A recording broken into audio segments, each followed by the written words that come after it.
నేను గీసిందే గీత, ఫిక్స్ చేసిందే ఫీజు, నా మాటే శాసనం అన్నట్లుగా నిన్నటి వరకు ఉండేవారు ఆ film actor cum private university owner. Pedarayudu రేంజ్లో ఇచ్చిన నాటి తీర్పులన్నీ ఇప్పుడు రివర్స్లో ఆయనకే మేకులై గుచ్చుకుంటున్నాయి. ఇన్నాళ్లు కామ్గా చెప్పినంత ఫీజు కట్టేసిన వాళ్లే ఇప్పుడు నీ తీర్పు తప్పు, సవరించుకో, సరిదిద్దుకో అంటూ కడిగి పారేస్తున్నారు. ఏ యూనివర్సిటీలో జరుగుతుంది ఈ వ్యవహారం? గతానికి ఇప్పటికీ తేడా ఏంటి? వదల బొమ్మాళి వదల అంటూ తిరుపతిలోని మోహన్ బాబు యూనివర్సిటీని వరుస వివాదాలు వెంటాడుతున్నాయి. దీంతో ఇది స్వయంకృతమా, యాదృశ్చికమా, లేక ఇతరత్రా వేరే కారణాలున్నాయా అన్న చర్చలు విస్తృతంగా జరుగుతున్నాయి. ఒకప్పుడు క్రమశిక్షణకు కేర్ ఆఫ్ అని చెప్పుకున్న విద్యాసంస్థ ప్రతిష్ట ఇప్పుడు ఫీజు వివాదాలు, ఇతరత్రా గొడవలతో మసకబారుతోందన్న అభిప్రాయం బలపడుతోంది. దీంతో గతంలో లేని సమస్యలు ఇప్పుడే ఎందుకొస్తున్నాయి?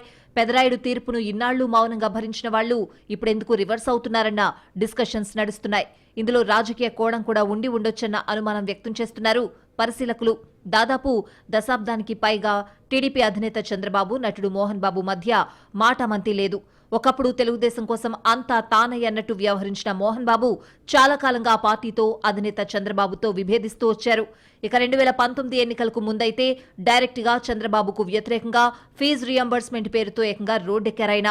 వైసీపీకి జై కొట్టినా ఆ పార్టీ అధికారంలోకి వచ్చాక మాత్రం యాక్టివ్ అవ్వలేకపోయారు. తాను ఆశించిన పదవులు దక్కకపోగా చివరికి తన పాత ఫీజు రియంబర్స్మెంట్ బకాయిల్ని కూడా పూర్తిగా ఇప్పించుకోలేకపోయారు మోహన్ బాబు. ఇక ఆ తర్వాత వైసీపీకి కూడా బాయ్ బాయ్ చెప్పేసి బీజేపీకి దగ్గరయ్యారైనా. తన యూనివర్సిటీకి ఫండ్స్ పేరుతో ఎప్పుడూ ఏదో ఒక పార్టీ మీద అలిగి మరో పార్టీ మీద వాలిపోయే మోహన్ బాబుకు ఈసారి మాత్రం కూటమి ప్రభుత్వం అధికారంలోకి వచ్చాక సీన్ రివర్స్ అయిందన్న టాక్ బలంగా వినిపిస్తోంది. గతంలో ఎప్పుడూ లేని విధంగా యూనివర్సిటీపై అవినీతి ఆరోపణలతో పాటు విద్యార్థి సంఘాలు, విద్యార్థుల తల్లిదండ్రులు గళం విప్పడం ఇప్పుడు చర్చనీయాంశమైంది. ఫీజు రియంబర్స్మెంట్ నిధులు, కాలేజ్ ఫీజుల మళ్లింపు వ్యవహారంలో వర్సిటీ ఇరుక్కోవడం, దానిపై విచారణ జరిపిన ఉన్నత విద్యామండలి మోహన్ బాబు యూనివర్సిటీలో జరిగిన అవకతవకలకు సంబంధించి 15 లక్షల రూపాయల ఫైన్ వేసింది. దాంతోపాటు విద్యార్థులు కట్టిన 26 కోట్ల రూపాయలను తిరిగివ్వాలని కూడా ఆదేశించింది. ఆ ఆదేశాల మీద హైకోర్టుకు వెళ్లారు మోహన్ బాబు. కొన్ని రోజులకు అన్ని సద్దుమణిగాయి అనుకుంటున్న టైంలో కొత్త విద్యా సంవత్సరం ప్రారంభం ముంగిట తాజాగా మరోసారి విద్యా సంఘాలు మంత్రి లోకేష్ కు, గవర్నర్ కు లేఖలు రాయడం సంచలనమైంది. వాళ్లతో పాటు విద్యార్థుల తల్లిదండ్రులు సైతం సెల్ఫీ వీడియోలు విడుదల చేస్తూ అక్రమంగా ఫీజులు వసూలు చేస్తున్నారని ఆరోపించడం యూనివర్సిటీ యాజమాన్యాన్ని ఇరుకున పడేసింది. ఇక్కడే సరికొత్త చర్చ మొదలైంది. గతంలో ఎప్పుడూ ఇలాంటి పరిస్థితి లేదని, ఇదే తరహాలో ఫీజులు వసూలు చేసినా ఎవ్వరూ బయటకొచ్చి మాట్లాడలేదని, ఇప్పుడు మాత్రం ఫిర్యాదులు వెల్లువెత్తడం వెనుక రీజన్స్ ఏంటన్న ప్రశ్నలు వస్తున్నాయి చాలా మందికి. బహుశా ప్రభుత్వం వైపు నుంచి మోహన్ బాబుకు సపోర్టు లేకపోవడమే అందుకు కారణమై ఉండొచ్చన్న విశ్లేషణలు ఉన్నాయి.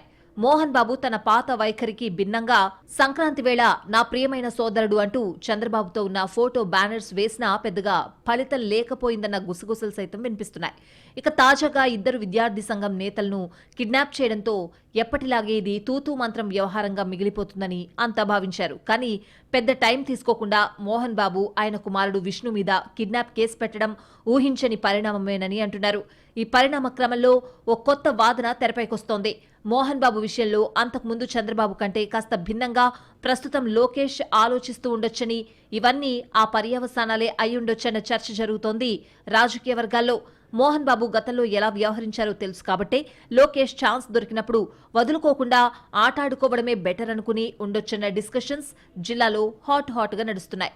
కారణాలు ఏవైనా ఈ విషయమై టీడీపీ పెద్దలు గతంలో లాగా ఇప్పుడు మెతక వైఖరితో లేరన్న సంగతి అర్థమవుతోందంటూ ఖుషి అవుతున్నారట టీడీపీ కార్యకర్తలు.